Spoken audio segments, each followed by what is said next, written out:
Morning. I gotta pee. I gotta pee. What do I mean? I think it's a good indication when you walk outside in the morning, you get out of that warm truck, and all of a sudden you go, you get that shiver and you say, man, I gotta go pee. What does that mean? That means that there's a seasonal transition coming. And we need to take note of that. And that's what I'm gonna talk about today. I'm gonna talk about what changes we need to make. We're gonna change our fertilizer. We're gonna make a few changes and do a few things, so hold on.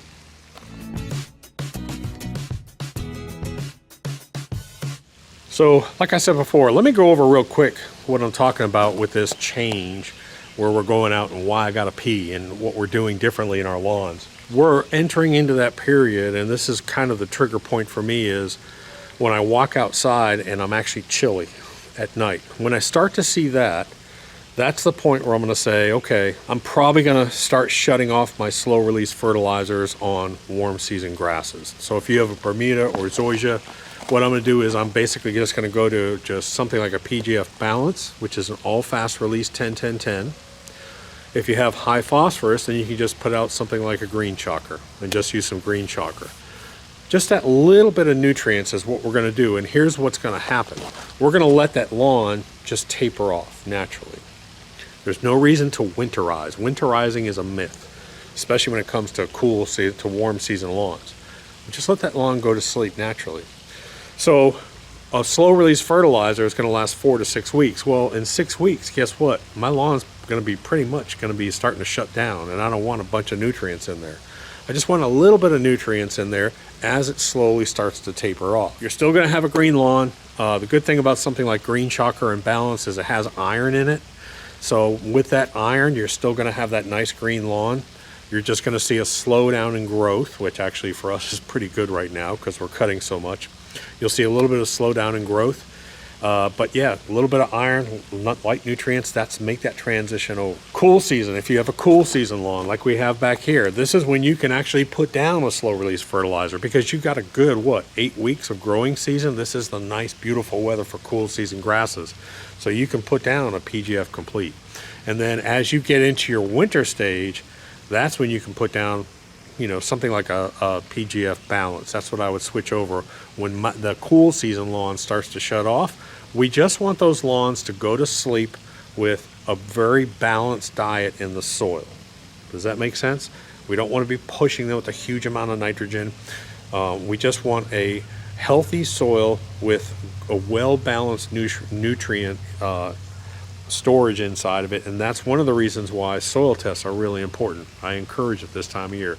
I'm gonna hop in the UTV and I'll head up that field and we'll take a look at the plantings real quick. So I'll probably pop in here from time to time. I'm actually back at the house because I'll forget to say a bunch of stuff, but I want to make sure you guys got the lawn guides. The calendars cover this transition. So on the lawn guides at freelawncareguide.com, there's links to the cool season lawn, there's links to the Bermuda and to the zoysia, and there's calendars on there. And in those calendars, we talk about that changeover from a slow release product to more of a mild, fast release product and more of a balanced product so that that lawn goes to sleep. So make sure you get those calendars. By the way, a couple of you guys asked where the good witch has been. She's been real busy over at the warehouse, but she's probably going to come over tomorrow because Ryan actually went down to the beach house for a few days to go fishing. So she'll probably cut the putting green. The putting green's coming into cool season. I've got a new pH meter that I'm going to show you guys. That's actually really reasonable. And I came back here and guess what my pH was on this putting green? Everything else, my fields, my lawn, everything, 5.6 to 6.1, I'm good. I went back here, it was like a 3.1. So I got to go get some line. Anyways, I'll cover that in the next video. Let's go back out to the farm.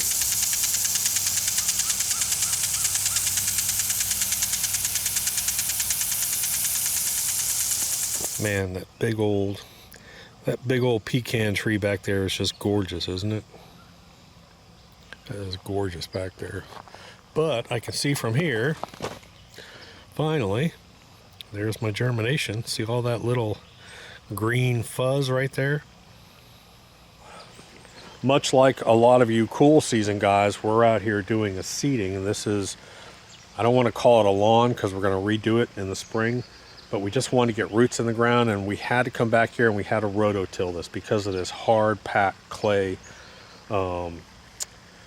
It's just a weird runoff situation, but you can see all the germination that's going on, so that's nice. And maybe I'll take you up on the fields because we've got the fields planted. I want to go up and check on the fields real quick. The fields are planted for the deer and the turkey. We don't really have any human food up there for the fall. I may put up some carrots and beans up there, but I don't have it fenced, so the deer are just going to eat it. Really doesn't make any sense to plant it because they just came through. They destroyed basically all the crops we planted, and that's fine. Let them eat. Okay, so in one of my next videos, I'm going to be talking about, right now we're going to be talking also about grubs and armyworms. And I just walked out back, and right over here I had about 8 crows right there. You know what that tells me? When that sun starts to go down, I guarantee you I got armyworms back here. And now that I'm looking at it, the difference between armyworms and grubs, you don't see any brown patches here, but what you see is a little bit of weakening lawn. I guarantee you I've got armyworms. I should go get a bucket and some soap and dump it. Maybe I'll do that here in a minute because they're back here digging in this stuff. I guarantee I got armyworms. But man, look at that. Can you see how this grass is kind of weak back here? I'm gonna go do it right now. Hold on. All right. So you watch this. I have not tested, but I guarantee you. Now that I'm looking back here, I'm like, dude, this area looks really weak. I guarantee there's armyworms back here. So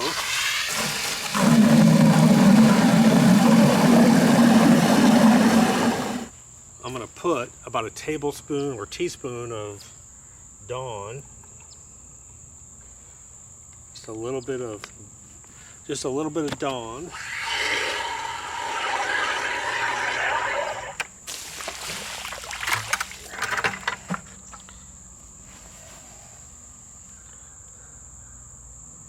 Well, there's nothing there. Let me try one more area. So I've got some tufts of grass here. See that? So I believe they were in here working. Let's dump here.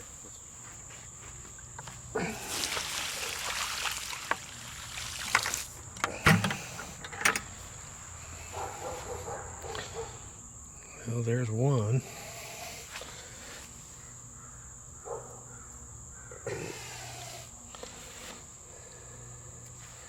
Okay, there's another one.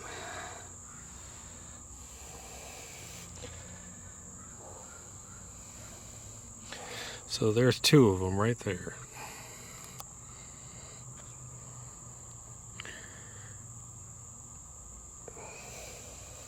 Oh, there's another one. That's 3.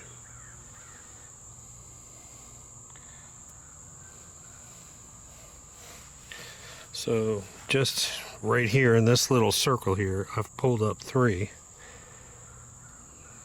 So that was pretty funny. Now I know I got something else to do. I was coming out here to talk to you about reseeding and you cool season guys, because for warm season lawns, our window has passed for basically for a seeding.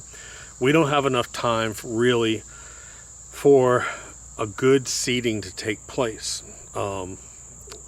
The roots won't grab in enough. You're better off just to put down maybe a temporary rye or something and then come back in next year, kill that rye off when the late spring, early summer, go ahead and do your Bermuda seeding or zoysia seeding or whatever.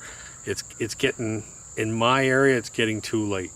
If I'm starting to see temperatures in the 50s at night and I'm starting to see highs in the 70s, fall's approaching. But you cool season guys. So this is a dwarf bent. We're not really going to make this a really nice putting green, but we wanted it to look like a putting green. So, because next year we're going to make it into a nice one. So I put down some cool season dwarf bent, and I've been fertilizing it only with green shocker. This is a little bit high on phosphorus. So again, a soil test is important.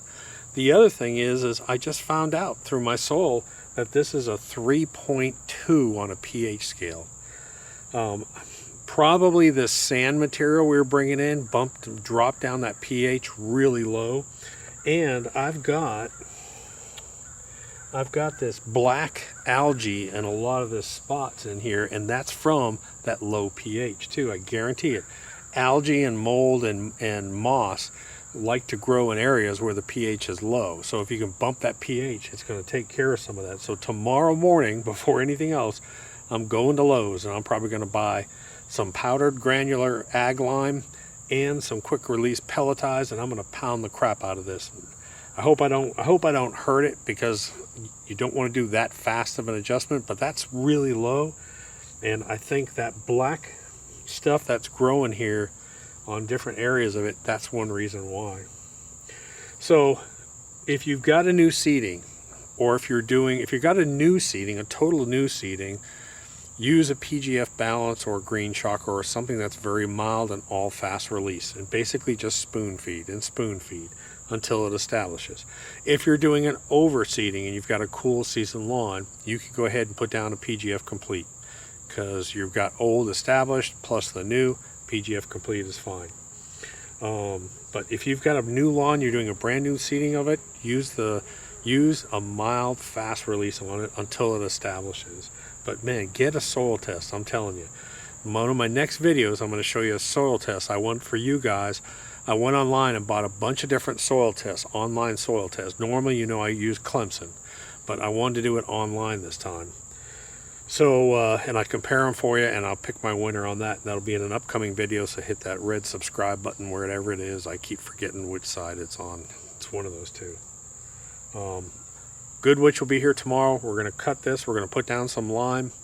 We're going to, hopefully my bug treatment will be here. If not, while I'm at Lowe's, I'll pick some up there, and I'll come back and I'll spray it on it here, and we'll kill some armyworms. Death to armyworms. This is a time too, guys, if you have grubs, if you have those big brown patches in your lawn, you more than likely have grubs. You need to get the double kill. Description down below, I link to all this stuff. Link to the double kill, I link to the fertilizers, everything. So anyways, hit subscribe, and I'll see you tomorrow. Dot.